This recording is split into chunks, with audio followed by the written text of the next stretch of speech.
निंदा क्यों नहीं आ रहे थे? भाई 88 दिनों से जिस तरीके से किसान अपने हक अधिकार और अपनी जायज़ मांगों को लेकर शांतिपूर्वक तरीके से आंदोलन कर रहे थे, उम्मीद थी कि संभवतः राज्य सरकार उनकी इन मांगों को गंभीरता से लेते हुए उनकी समस्या का समाधान कर, समस्या का समाधान कोई करे ना करे, पर कम से कम समाधान के नाम पर किसानों पर लाठियां चलाना ये किसी समस्या का समाधान नहीं। जिस तरीके से हमारे किसान भाइयों के परिवार के ऊपर लाठियां चलाई गई, भाई आप उनकी मांगों को नहीं पूरा करना चाहते, आप मत पूरा कीजिए।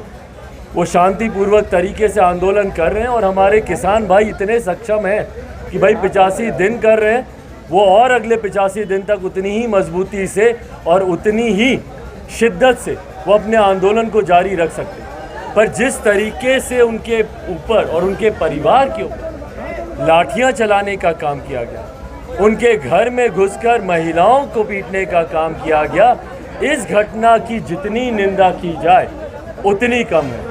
मैं पुनः दोहराता हूँ, आप अगर उनकी मांग से असहमत हैं तो ये आपकी सोच हो सकती है मुख्यमंत्री नीतीश कुमार जी, पर उसका समाधान उनके ऊपर लाठी चलाना कतई नहीं हो सकता।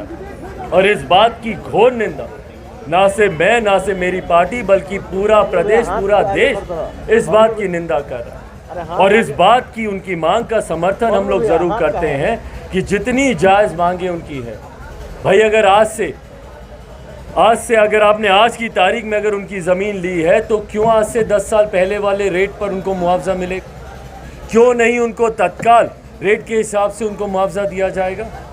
या इससे पहले जो उनको मुआवजा दिया गया है उसमें जो धांधली हुई है उसकी जांच क्यों नहीं होनी चाहिए? क्यों नहीं प्राथमिकता के आधार पर स्थानीय मजदूरों को यहाँ पर रोज़गार मिलना चाहिए?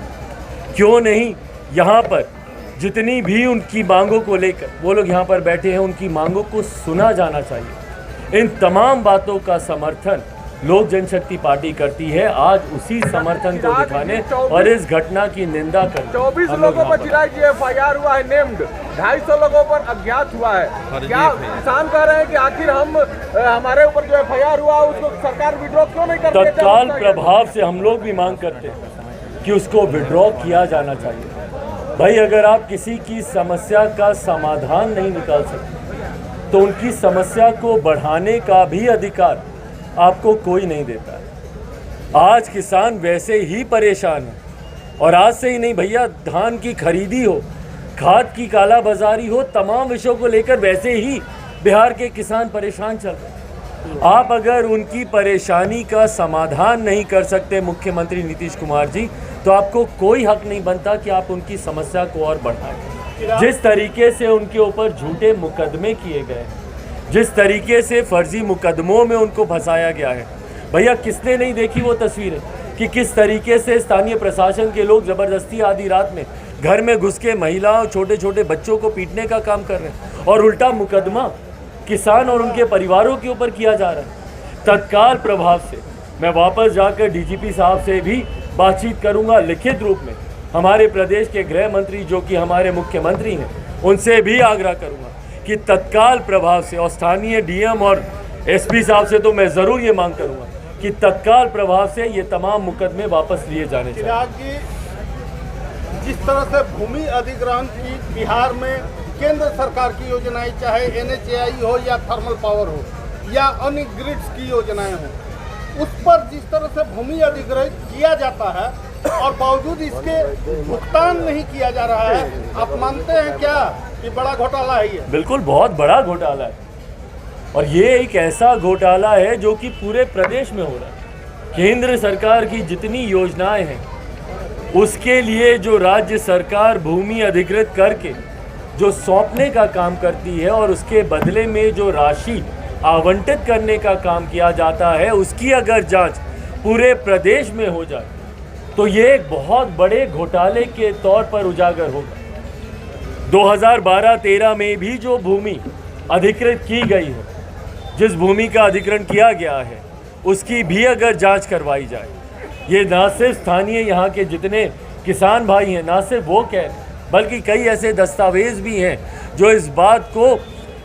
की पुष्टि करते हैं कि उसमें भी लाखों की धांधली की गई है।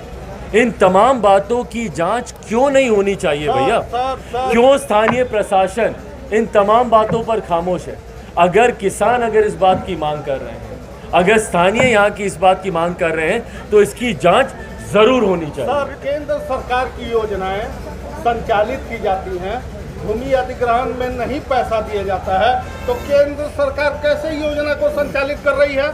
क्या केंद्र सरकार की जिम्मेदारी नहीं है? बिल्कुल जिम्मेदारी है, और इसीलिए मैंने तो अपनी बातों में ही इस बात में ही भूमि का पैसा नहीं दिया जाता है। आज से 25 साल पहले गंगा चौसा पंप नहर कैनाल का जो निर्माण किया गया, उसमें जो अधिकृत भूमि हुई उसका अब तक किसानों को नहीं मिला, और नहीं तो और गंगा पाइपलाइन अभी बिछाने के लिए यहाँ पर किसानों पर लाठियां बरसाई जा रही हैं।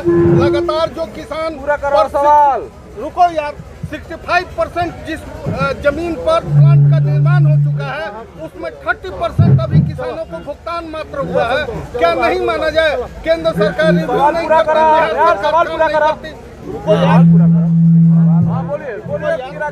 तमाम विषय बोलिए चिराग जी, जांच के विषय हैं। हम भी तो वही मांग कर रहे हैं जो मांग आप कर रहे हैं भैया।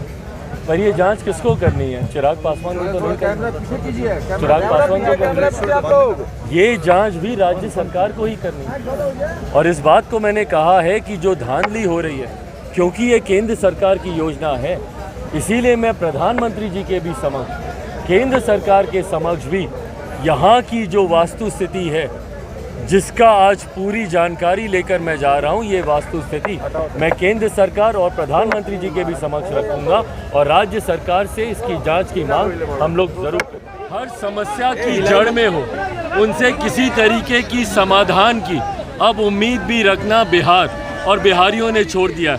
समाधान की ज़रूरत आज यहाँ पे थी। क्यों नहीं मुख्यमंत्री जी आज किसानों के बीच हैं? क्यों नहीं मुख्यमंत्री जी ने एक बार यहाँ पर आना ज़रूरी समझा, या छात्रों से मिलना ज़रूरी समझा, या शिक्षकों से मिलना ज़रूरी समझा, जिनके ऊपर इन्हीं के प्रशासन के लोग लाठी चलाने का काम करते हैं। एक शरद यादव की मृत्यु हो गई है, क्या कहेंगे आप? शरद जी का जाना मेरे लिए एक बहुत व्यक्तिगत क्षति है।